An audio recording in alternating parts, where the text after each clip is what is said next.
रूपं तस्सागरयुरपुरीं माथुरीं दृष्टवातीं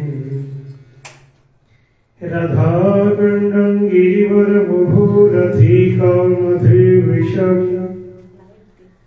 प्राप्तयस्य प्रथितकृपया श्रीगुरुं तन्नतहस्मि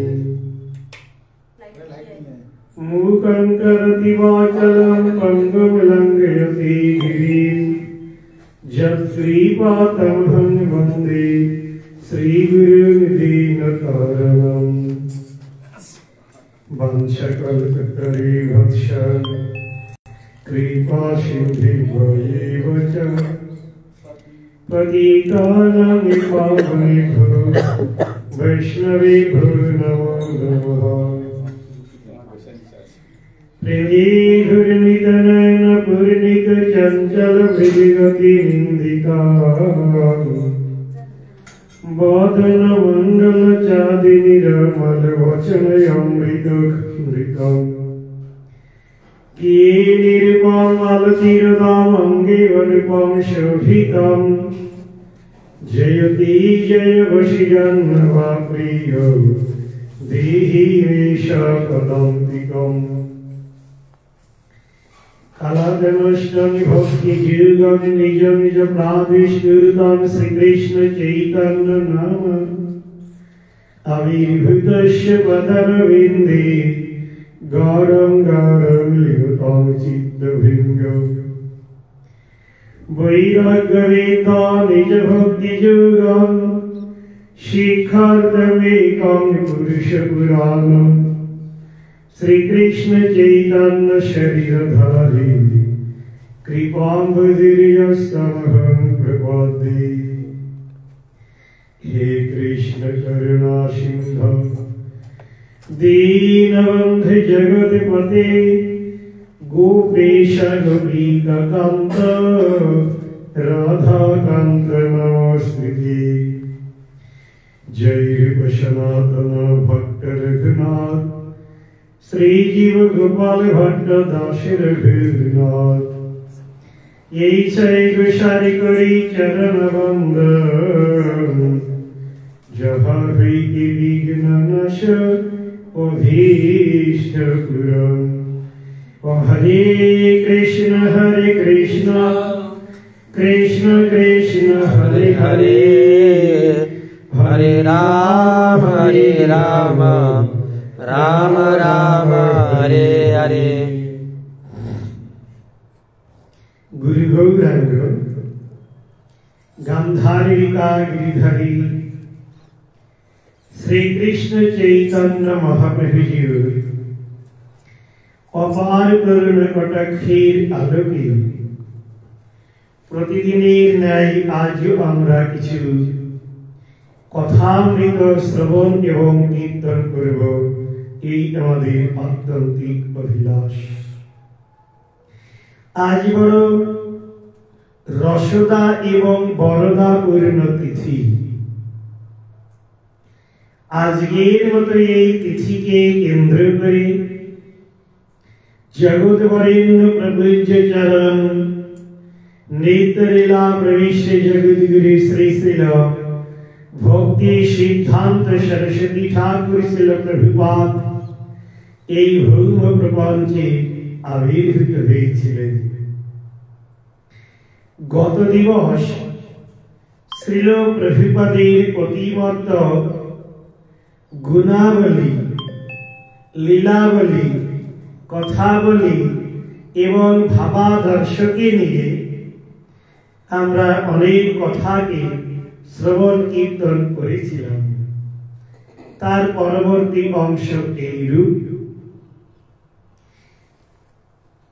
জগদ্গুরু শ্রীল প্রভুপাদ ভক্তি সিদ্ধান্ত সরস্বতী ঠাকুর যখন আগর মঠরা শ্রী চৈতন্য মঠে ব্রজপন্তন করলেন, অর্থাৎ একদিকে রাধাকুণ্ড, একদিকে শ্যামকুণ্ড, আর মাঝখানে গিরিরাজ গোবর্ধন। যখন প্রভুপাদ ভক্তি সিদ্ধান্ত সরস্বতী ঠাকুর নামানন্দে বিভোর হতেন, তখন রাধাকুণ্ড, শ্যামকুণ্ড এবং গিরিরাজ গোবর্ধনকে স্মরণ করে গৌরগত চিত্ত হয়ে গৌর হরির পদাঙ্কিত যে ধাম শ্রীধাম মায়াপুরে অবস্থান করত, এই আগুর মথুরা শ্রী চৈতন্য মঠে উপবেশন করে এক অপূর্ব সংকল্পকে গ্রহণ করলেন। চাতুর্মাস্য ব্রতকাল প্রভুপাদের হৃদয়ে ইচ্ছা জাগরিত হল, যদি কলের দোষ নিধি রাজন হস্তি এক মহান গণ কীর্তনা দেব কৃষ্ণ সুভুক্ত সন্ধু পরম ব্রজে। যদি প্রকৃতপক্ষে এই কলিকাল দোষ দুষ্ট হলেও তার মধ্যে একটি মহৎ গুণ রয়েছে, নামের দ্বারা নামের নিরাজন, নামের দ্বারা নামের অনুকীর্তন, নামের দ্বারা নামের অনুস্মরণ, অনুভাবন, অনুজাগৃতি। জগৎগুরু শ্রীল প্রভুপাদ তিনি চাতুর্মাস্য ব্রতকালে 100 কোটি নামকে সংকল্প নিলেন, অর্থাৎ প্রতিদিন 3 লক্ষের অধিক নাম গ্রহণ। দেখুন একটি বড় বিষয়,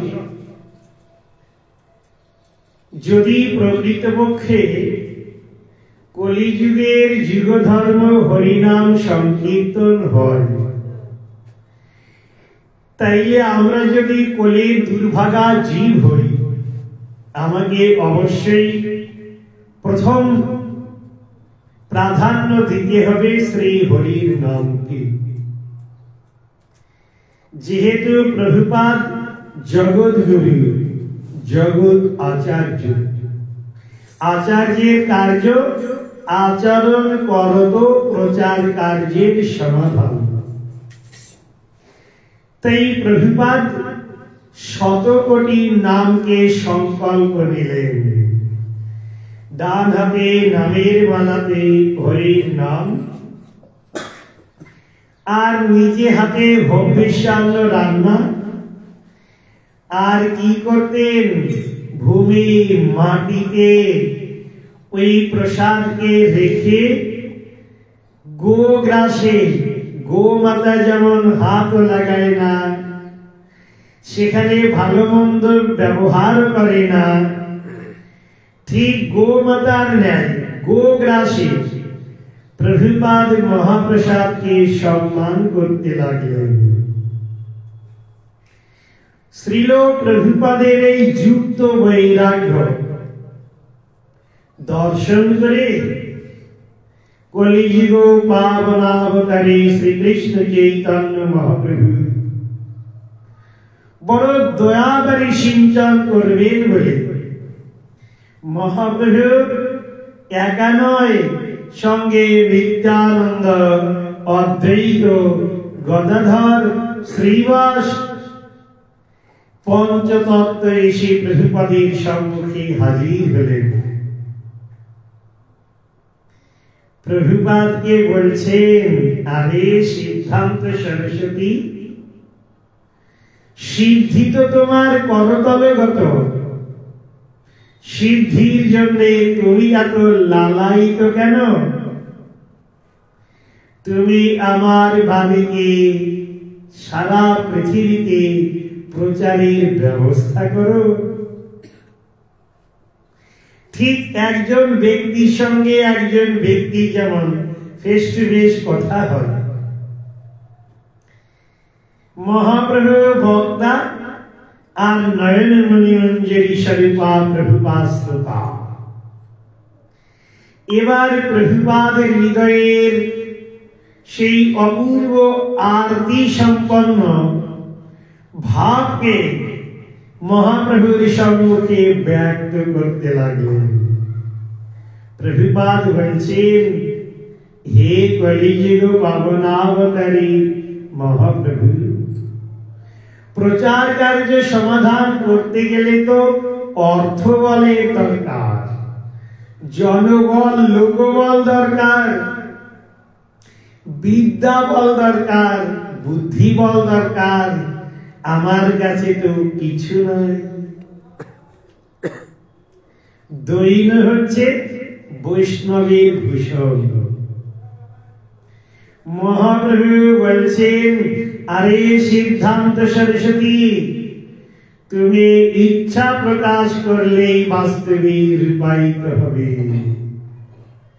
অর্থাৎ উচ্চকোটির যে ভক্ত, প্রেমিক ভক্ত, রসিক ভক্ত, আগল ভক্ত, যদি হৃদয়ে কোনো ইচ্ছা জ্ঞাপন করে, তবে ভগবান ওই ভক্তের ইচ্ছাকে পূরণ করবার জন্য ব্যতিব্যস্ত হয়ে ওঠেন।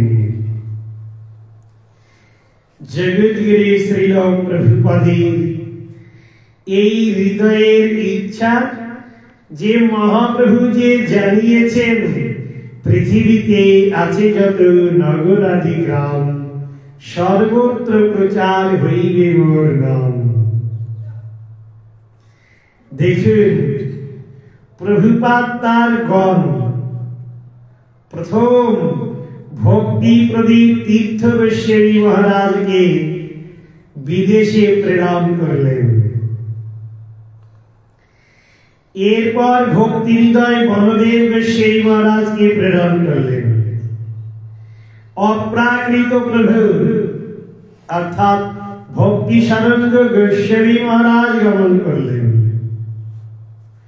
আজ দেখেন প্রভুপাদ এবং প্রভুপাদের গণ, তাদের যারা ভাবকে স্বীকার করেছেন, সেই মহাপ্রভুর সদিচ্ছাতে প্রভুপাদের হৃদয়ের ভাবনার অপূর্ব প্রস্ফুটন সারা পৃথিবীতে আজ এই হরে কৃষ্ণ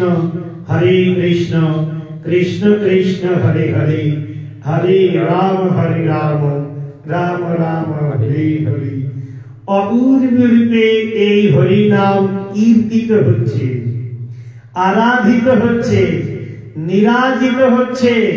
ভাবে বিভোর হয়ে কত ভক্ত যুক্ত বৈরাগ্যের সঙ্গে গৌরগত চিত্ত হয়ে ব্রজনব জীবনন্দ রাধা কৃষ্ণের অপূর্ব নামস্মরণ, লীলাস্মরণ, অনুকথন, অনুচিন্তন, অনুধাবন, অনুজাগৃতির মধ্যে প্রবেশাধিকার লাভ করেছেন। মূলে জগৎগুরু শ্রীল প্রভুপাদ ভক্তি সিদ্ধান্ত সরস্বতী ঠাকুরের এক অমীয় অবদান। জগৎগুরু শ্রীল প্রভুপাদ ভক্তি সিদ্ধান্ত সরস্বতী ঠাকুর, তিনি গৌরগত চিত্ত হয়ে গৌরধাম, গৌর নাম, গৌরকাম, গৌরকাম, গৌর নাম, গৌরধাম, আবার গৌরধাম, গৌরকাম, গৌর নাম। এই গৌর হরির ধামকে, গৌর হরিকে আর গৌর হরির নামকে এক করে তিনি গৌরগত চিত্ত হয়ে গৌরধামে অবস্থান করে অপূর্ব রূপে ভজন সাধনে প্রমত্ত হয়েছিলেন। দেখুন, প্রভুপাদ তার গন্ধে আকর্ষণ করত। গৌর হরির অপূর্ব কৃপাকে সংযুক্ত করিয়ে দিক বিধি তাদের দ্বারা কি অপূর্ব প্রচার কার্যে সমাধান করেছে। এ হেন যে প্রভুপাদ, যিনি গৌর হরির বর পুত্র, তিনি নিত্যকাল আরাধিত, নিত্যকাল নিরাজিত, নিত্যকাল সংপূজিত হন। একটি কথা বলতে ইচ্ছা করছে। আমি একবার আমার পরম গুরু পাদ পদ্মের মুখারবিন্দ থেকে শুনেছিলাম, আমার পরম গুরুদেব ভক্তি সৌরভ ভক্তি সারস্বী মহারাজ একবার বলছিলেন, দেখো তোমরা তো এই জগৎগুরু শ্রীল প্রভুপাদকে দর্শন করনি, কিন্তু প্রভুপাদ যে নাম, তার মধ্যে এমন এক অমীয় কৃপাবারী সংযুক্ত রয়েছে। কেউ যদি প্রভুপাদ প্রভুপাদ প্রভুপাদ বলে, তবে তার হৃদয়ে রাধা ঠাকুরানী এক অপূর্ব রূপী কৃপাবারী সিঞ্চনের দ্বারে তাকে নিজগণে গলিত করে নেবেন। কারণ জগৎগুরু শ্রীল প্রভুপাদ সাধারণ কোন ব্যক্তি বিশেষ নন, তিনি রাধা ঠাকুরানীর নয়নমণি অঞ্জলি স্বরূপা। জগৎগুরু শ্রীল প্রভুপাদ বৃহৎ মৃদঙ্গের ব্যবস্থা করেছিলেন, বিভিন্ন গ্রন্থের প্রকাশ, সেই সঙ্গে চারটি যে সম্প্রদায় যা মহাপ্রভু স্বীকার করেছেন, ব্রহ্ম মাধ্য অর্থাৎ মধ্বাচার্যের, নিম্বার্ক, বিষ্ণু স্বামী এবং রামানুজাচার্য, তাদের বিচারকে স্বীকার করত প্রচার কার্যে সমাধান করেছিলেন। কিন্তু একটি কথা বলতে ইচ্ছা করছে, মধ্বাচার্য, বিষ্ণু স্বামী, রামানুজাচার্য এবং নিম্বার্কাচার্য যে কার্য সমাধান করতে পারেননি, জগৎগুরু শ্রীল প্রভুপাদ সেই কার্য সমাধান করেছেন। আমরা বিভিন্ন জায়গাতে মঠ মন্দিরকে দেখি, কিন্তু প্রভুপাদ চেয়েছিলেন শুধু ওই রাস্তার প্রান্তে কোন মন্দির নয়, প্রত্যেকটি জীবের হৃদয়ে এক একটি মন্দির নির্মিত হোক। আজ দেখুন সারা পৃথিবীতে কোটি কোটি ভক্ত, তারা গৌর হরির প্রদর্শিত ভাবকে স্বীকার করত, একাগ্র চিত্তে ভাবে বিভোর হয়ে গৌর হরির কৃপা লাভেচ্ছু হয়ে তারা হরে কৃষ্ণ মহামন্ত্রকে কীর্তন করে চলেছেন। এই যে প্রচার কার্য, তার মূল দিশারি নিয়ামক এই জগৎগুরু শ্রীল প্রভুপাদ ভক্তি সিদ্ধান্ত সরস্বতী ঠাকুর।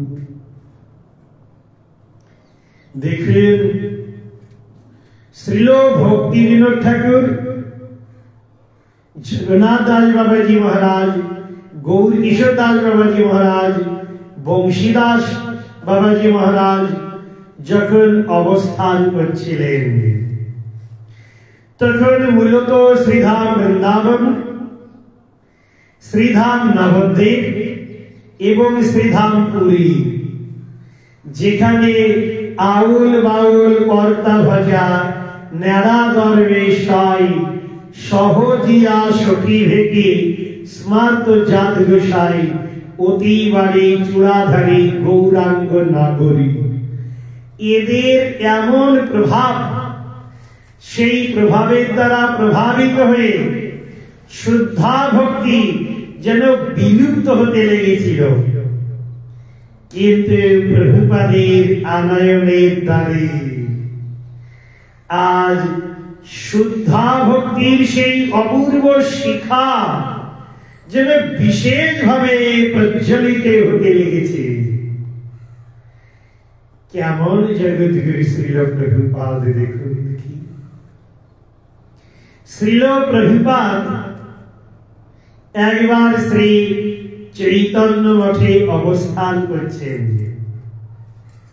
আমরা একটি শ্লোক পড়ি না গীতাতে, অনন্য চিন্তয়ন্তে মাং যে জনা পর্যপাসতে তেষাং নিত্য বিযুক্তানাং জগৎক্ষেমং মহামহম। তখন যোগপীঠ শ্রী মন্দির, চারিদিকে গলা জল, এমন বন্যা হয়েছে, বাড়, চারিদিকে জলমগ্ন। তাই প্রভুপাদ আগর ঘটনা শ্রী চৈতন্য মঠে অবস্থান করে অন্তরে অন্তরে ভাবছেন, সচিনন্দন গৌর হরি কলিযুগ পাবনাবতারী। কিন্তু এই গৌর হরি তো নন্দের বেটা, সেই তো কৃষ্ণ। এ তো গায়ে চড়াতেন, দুধ পান করতেন, ক্ষীর সর ননি মাখন, কিন্তু দুগ্ধজাত দ্রব্য তো ঠাকুরকে ভোগ দিতে হয়। কিন্তু এই রকম বার জল, তাতে কি করে দুধ আসবে আর ঠাকুরের ভোগ লাগবে? দেখুন, পূজারী ভাবছেন আজ বোধহয় আর দুধও আসবে না, আর মিষ্টিও আসবে না, ভোগও লাগবে না। এই অন্ন ডাল সবজি বোধহয় ভোগ দিতে হবে। দুপুরের আগে যখন মধ্যাহ্নে ভোগ লাগবে, তার আগে একজন ব্যক্তি গলা সমান জল, তার মাথাতে এক ঝুড়ি, তার মধ্যে বিভিন্ন ধরনের সামগ্রী নিয়ে হাজির করেছেন। আর মহাপ্রভু এই আবির্ভাব হলে যোগপীঠ শ্রী মন্দির, সেই মন্দিরে নামিয়ে দিয়ে সে চলে গেল। যখন প্রভুপাদের কর্ণগোচরীভূত হলো যে এইরকম ব্যবস্থা, প্রভুপাদ তখন অঝরে কাঁদছেন, হায় গৌর হরি, আমি একটু হৃদয়ে হৃদয়ে ভেবেছিলাম, আর তুমি এই দুগ্ধকে, মিষ্ট দ্রব্যকে আদর করে বহন করে আমার মনতুষ্টির জন্য তুমি তোমার ভোগের সেই অপূর্ব দ্রব্যকে স্বীকার করলে। দেখুন প্রভুপাদ তিনি কেমন চরিত্রবান, কেমন গুণবান, কেমন বিদ্বান, কেমন ঐকান্তিক ভাবোপন্ন, কেমন সেই একাগ্রতা, কেমন তার নৈষ্ঠিকতা, কেমন তিনি শান্ত দান্ত, কেমন তিনি ভাবে বিভোর। জগৎগুরু শ্রীল প্রভুপাদ যখন অন্তরে অন্তরে ভাবছেন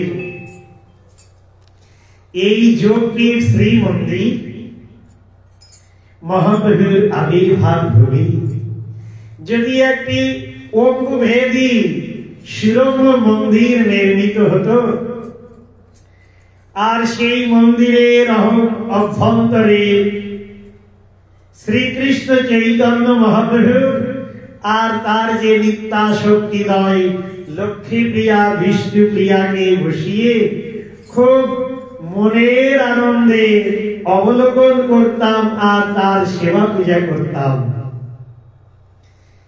কিন্তু মন্দির নির্মাণ করব বললে তো হবে না, তার জন্য তো অর্থের দরকার। কিন্তু যদি শুদ্ধ ভক্ত হৃদয়ে একবার ভাবনা ভাবে,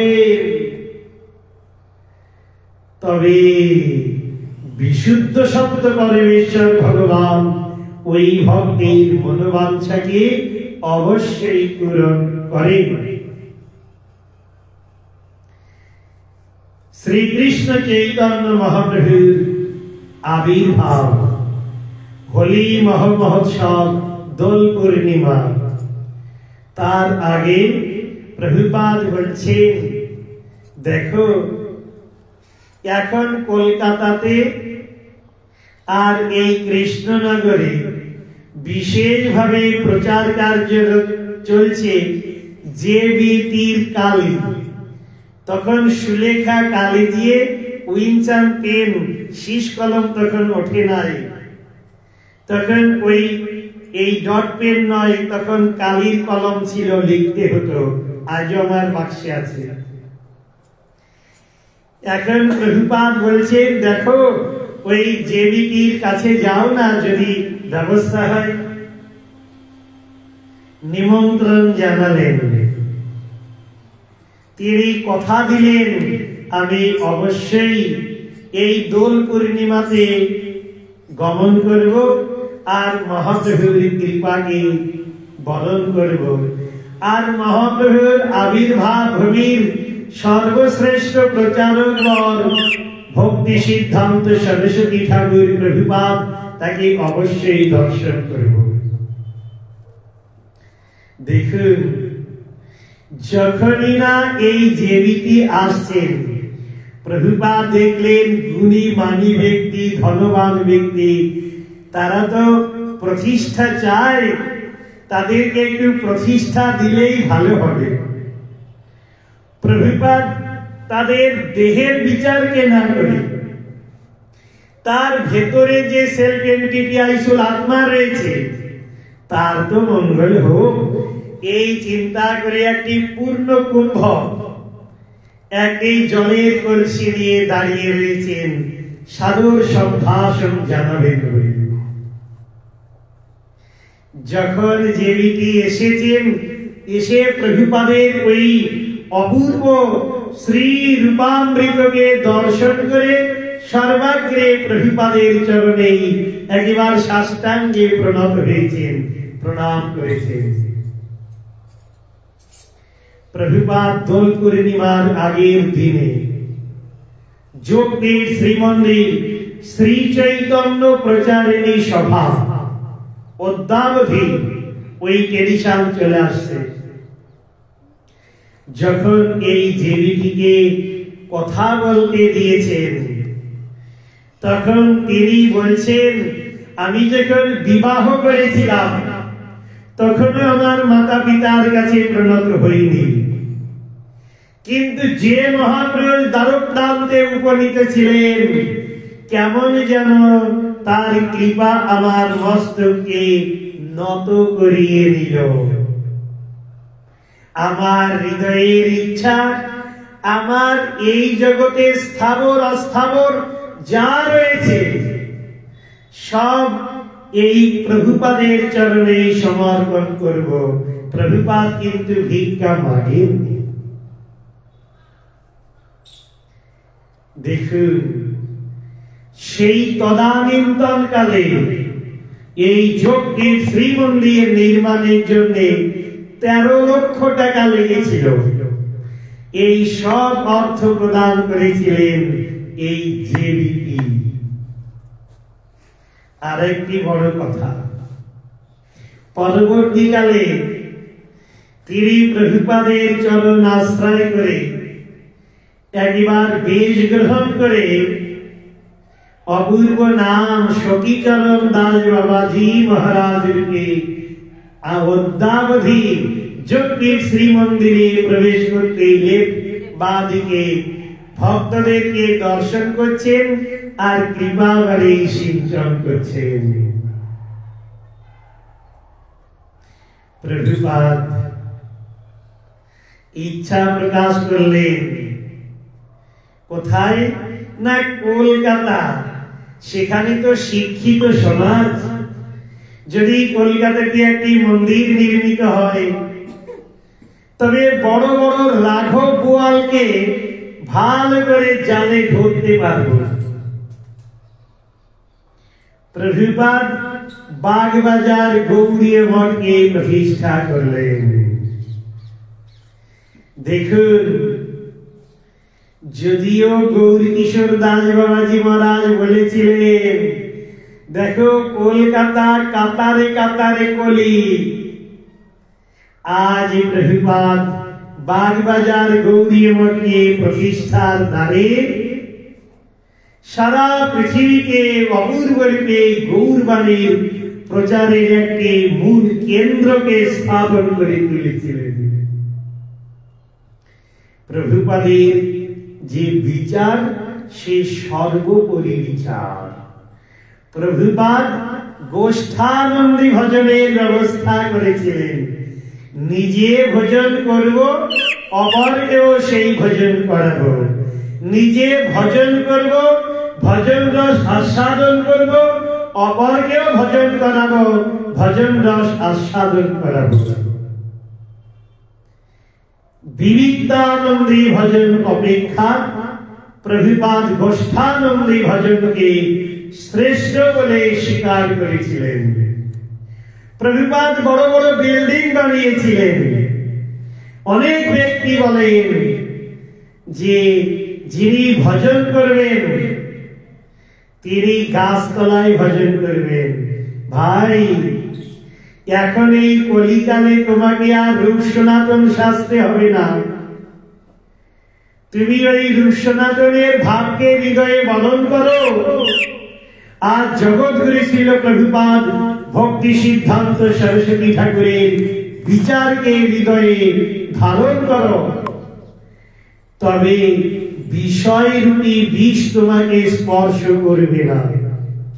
তুমি একদিন ভক্তি সিদ্ধান্ত সরস্বতী রূপী অপূর্ব সেই রসরূপী নদীতে স্নাত হয়ে ভক্তি সিদ্ধান্তকে হৃদয়ে অবধারণ করে ভক্তির এবং নয়তি, ভক্তির এবং দর্শয়তি, ভক্তি পুরুষ ভক্তির এবং ভূয়সী অবশ্যই পরমেশ্বর ভগবানের ধামে গমন, ভগবানকে দর্শন, ভগবানের কৃপা লাভের দ্বারা জীবনকে ধন্য করতে পারবে। আজ আমরা জগৎগুরু শ্রীল প্রভুপাদ ভক্তি সিদ্ধান্ত সরস্বতী ঠাকুরের শুভ আবির্ভাব তিথিতে প্রভুপাদের চরণে কঠোর স্বরে প্রার্থনা করব। আমি যদি ভুলে থাকি তোমার চরণ দয়, তুমি কিন্তু ভুলিও না ওহে দয়াময়। মায়ার মোহ, জড় অহংকার, রোগ শোক জ্বালা যন্ত্রণা প্রতিষ্ঠা তার মধ্যে পতিত হয়ে যদি কখনো ভুলেও যাই, হে প্রভুপাদ তুমি যদি আমাকে স্মরণে রাখো তবে আমার মঙ্গল অনিবার্য। জগৎগুরু শ্রীল প্রভুপাদ ভক্তি সিদ্ধান্ত সরস্বতী ঠাকুরের এক উত্তম গান ভক্তি হৃদয় বলদেব গোস্বামী মহারাজ একবার বলেছিলেন, কেউ কোন কালচক্রে যদি ভক্তি সিদ্ধান্ত সরস্বতী ঠাকুরের ছত্রতলে একবার আশ্রয় গ্রহণ করতে পারে, নো পতন্তি নো স্খলন্তি, তার কোনদিন পতন হবে না, তার কোন স্খলন হবে না। সে একদিন না একদিন ব্রজনব জীবদন্দ রাধা কৃষ্ণের নিত্য লীলাকে অভিগমন করে প্রকৃতপক্ষে সেই আনন্দ আস্বাদনে ব্রতী হতে পারবে। এইরূপ ইচ্ছা রেখে আজ এই পর্যন্ত বাঞ্ছা